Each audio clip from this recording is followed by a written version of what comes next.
Good evening. This is CTV News for Wednesday, July 18th. I'm Patricia Below. And I'm Denise Douglas. Glad you could join us this evening. Well, topping our news tonight, the graduation rates audit of the Prince George's County school system continues. The company hired to perform the service, Alvarez and Marsol Public Sector Services, is conducting interviews with central office employees and school staff. As part of the process, the student records will be reviewed and the findings will be documented. That will help determine the district's action plan moving forward. The teachers union welcomes the audit. Well, I think that it's important that we do have an independent audit of the graduation rates, mainly to exonerate a lot of our members who have been thrown under the bus with these inflated graduation rates.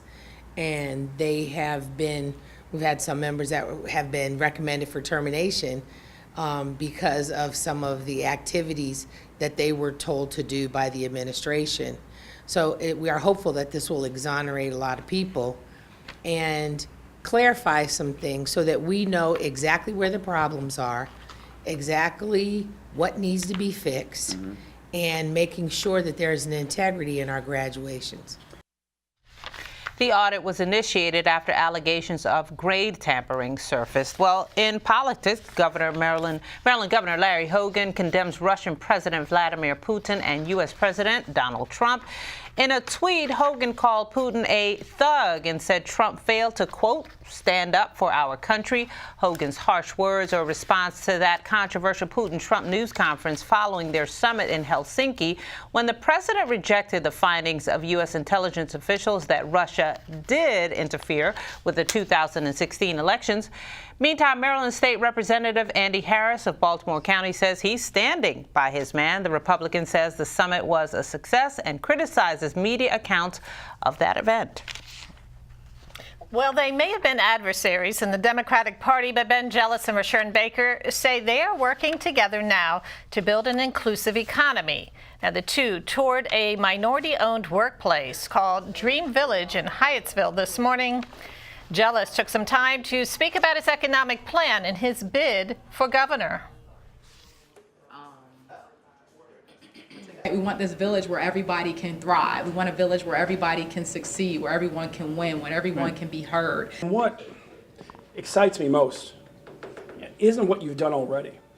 It's the fact that you have almost 20 times as many people on your waiting list as you have, who are members here. Correct. And it really speaks to the opportunity to grow our economy if we're really inclusive of women, if we're really inclusive of people of color, if we're really supportive of small business people and helping them grow their dreams. The county's been very successful because we had the $50 million Economic Development Incentive Fund that we were able to get in C development across. But imagine if you had a governor that understood that, a governor working with local jurisdictions, working with the incoming county executive, working with Montgomery County, working with Baltimore City, and putting in state money and getting that this is really about growing jobs. And Dream Village is located at 5128 Baltimore Avenue in Hyattsville. For more information on the site, you can log on to dreamvillage.com. D.C. police needs your help finding 4 men who are responsible for a 10-year-old girl's death. Micaiah Wilson was struck by bullets and taken to the hospital where she was pronounced dead. 4 masked gunmen were caught on surveillance video pulling up to an apartment complex on 53rd Street in Northeast D.C. The suspects jumped out of the car and opened fire on a crowd of 15 to 20 residents. 4 other adults were injured. However, the black Infiniti sedan was found in Prince George's County. If you have any additional information, you're asked to contact police. Hyattsville police are mourning one of their own. Sergeant Anthony Knox joined the force in 2006 after serving with the Edmonston Police Department.